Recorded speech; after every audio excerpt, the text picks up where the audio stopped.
Good morning, class 9. In our last video, I told you about factor and the remainder theorem, and some questions related to those theorems was told to you.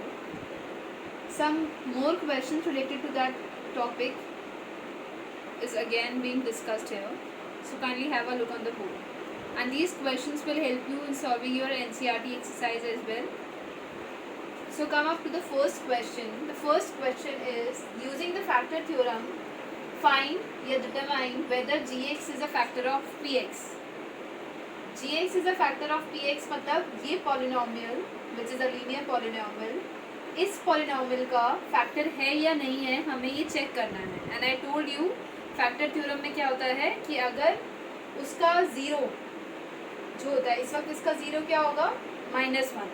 अगर उस polynomial में इसको substitute करते हैं and we get the remainder as zero, that means yes ये factor उसका है, that is the factor of the polynomial. तो first of all in the place of x will keep -1 because they are asking for x + 1, so हम उसका opposite रखेंगे, that is -1.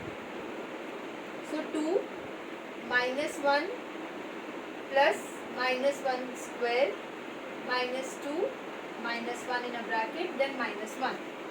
Now we know 2 into -1 which is having a odd power, तो answer हमारा negative ही आएगा.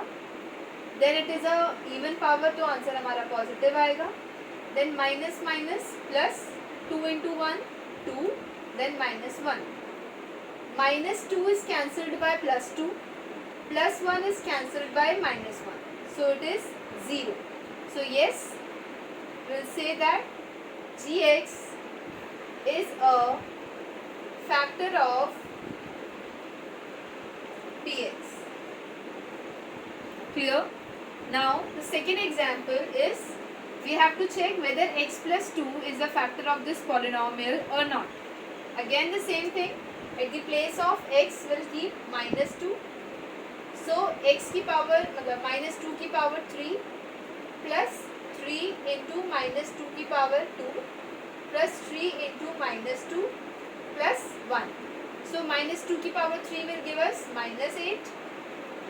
-2 की power 2 will give us 4. 4 into 3 will be 12. 3 into 2 6 plus 1. So -8 and -6 will be -14, and 13 plus 1 will be 12 plus 1 is 13. So our remainder is -1. So is it a factor? No.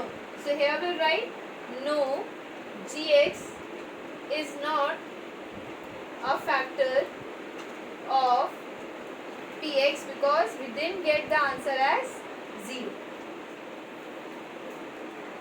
So the next topic of this chapter is factorization. The factorization you have done in 8th standard also, and different identities you have learned at that time. Again we are going to use those identities but in a big scale. So the very first question is middle term splitting. Some students usually got confused regarding कि हमें ये नहीं पता चलता कि हमें question में कब a + b का होल स्क्वायर आइडेंटिटी लगानी है या फिर हमें मिडिल टर्म स्प्लिट करना है. तो उसकी सबसे इजी जो पहचान होती है वो ये होती है कि when we are using identity तो डेफिनेटली उसके जो first and the third term होते हैं वो परफेक्ट होते हैं, परफेक्ट स्क्वायर होते हैं. लाइक या तो यहाँ पे 36 होगा, यहाँ 16 होगा, यहाँ 25 हो सकता है, 1 हो सकता है. तो उसको देख के हम जज कर पाते हैं कि वहाँ पर एक आइडेंटिटी लगनी है. अब जब ऐसा नहीं है, इन दिस केस 6 भी कोई परफेक्ट स्क्वायर नहीं है, and again here also 6 is not a perfect, तो हमें यहाँ पे सेकेंड ऑप्शन अप्लाई करना पड़ेगा which is middle term splitting.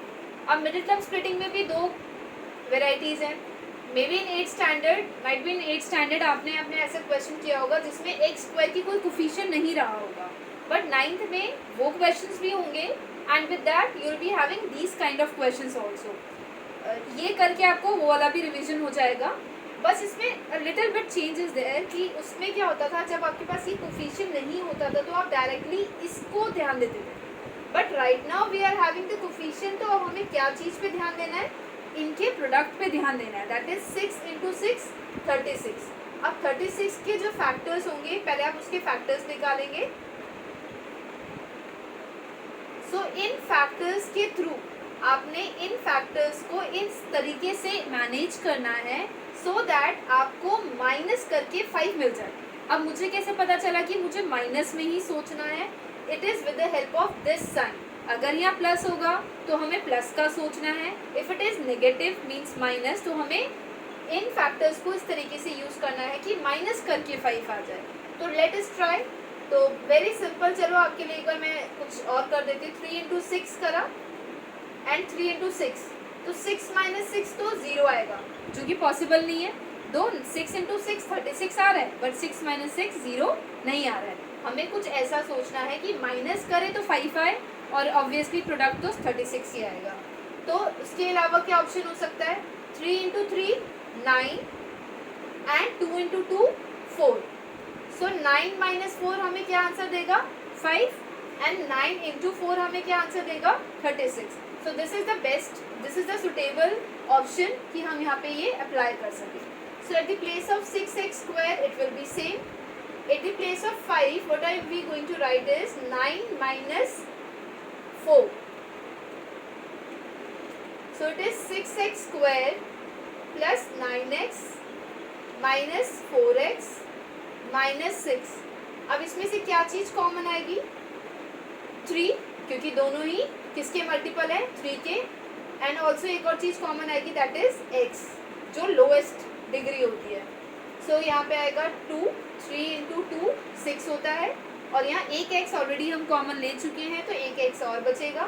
Plus here it will B 3. 3 into 3 9x. तो ये क्लियर हो गया.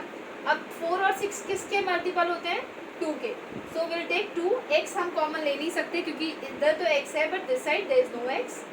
सो it will be 2x and 3 here, but sign कौन सा आएगा? Of course it will be plus. Why? क्योंकि माइनस हमने कॉमन लिया है, तो minus plus will give us minus. We have to make sure कि हमारे ये दोनों जो टर्म्स होते हैं, this one and this one, they should be same at any cost. अगर ये सेम नहीं है, इवन साइन की भी गलती है, तो डेफिनेटली हमने कोई ना कोई मिस्टेक करी है. So we need to take care of this thing also. Now again हम कॉमन लेंगे इसमें से और इसमें से. क्या चीज़ कॉमन आए? 2x प्लस 3, और बचा क्या? इधर से 3x और इधर से 2. सो this is the solution of this factorization. This is known as middle term splitting. There are many more questions in your NCERT. You can go through those questions, and if you will be having any doubt, you can ask me. But right now, I am starting with the next question. So our next question is, again we are having the coefficient of x square. तो हम पहले 3 और 4 का product करेंगे, that is 12. तो 12 के factors हैं 2 6 2 3 3. सो अब हमें क्या सोचना है? अगेन हमें साइन माइनस का ही मिला है, so we have to arrange these factors in such a way कि हम कोई भी दो फैक्टर्स को इस तरीके से मैनेज करें कि माइनस करके क्या आ जाए? 1. यहाँ पे क्या है? 1. जैसे यहाँ पे क्या था? 5. तो 2 इंटू 2 4, ये एक हो गया, और एक 3. सो 4 minus 3 will give us 1, and 4 into 3 will be 12. तो एट द प्लेस ऑफ, हम इस 1 की जगह, जो यहाँ नहीं है, अगर आप लिखना चाहो तो लिख सकते हो, 4 minus 3 x minus 4. Now 3x square minus 4x minus minus plus 3x minus 4. So this side क्या कॉमन आ रहा है? 3 एंड 4 किसी भी पर्टिकुलर नंबर का मल्टीपल नहीं है, so we can not take the number as common, but x हम common ले सकते हैं. So will take x common. यहाँ बचेगा 3x और यहाँ बचेगा 4. वेयरएज इसमें कुछ भी कॉमन नहीं है, नीदर 3 एंड 4 नॉर x. तो ऐसे केस में 1 तो हर एक के साथ होता है, so will take 1 as common. So it will be 3x minus 4. So 1 is x plus 1, एक फैक्टर ये हो गया, और दूसरा फैक्टर क्या है हमारा? 3x minus 4. अगर आप, भाई इसमें भी फैक्टर थ्योरम ही अप्लाई हो रही है. अगर आप x को इस इक्वेशन में x की प्लेस में -1 रख के देखेंगे तो आपका आंसर फिर 0 आ जाएगा. So this is also the link of a factor theorem, but there are many more questions in this chapter which will do in the next video. Till then go through these questions, solve these questions. If you'll be having any query in doing the questions, you can ask me in the through my contact.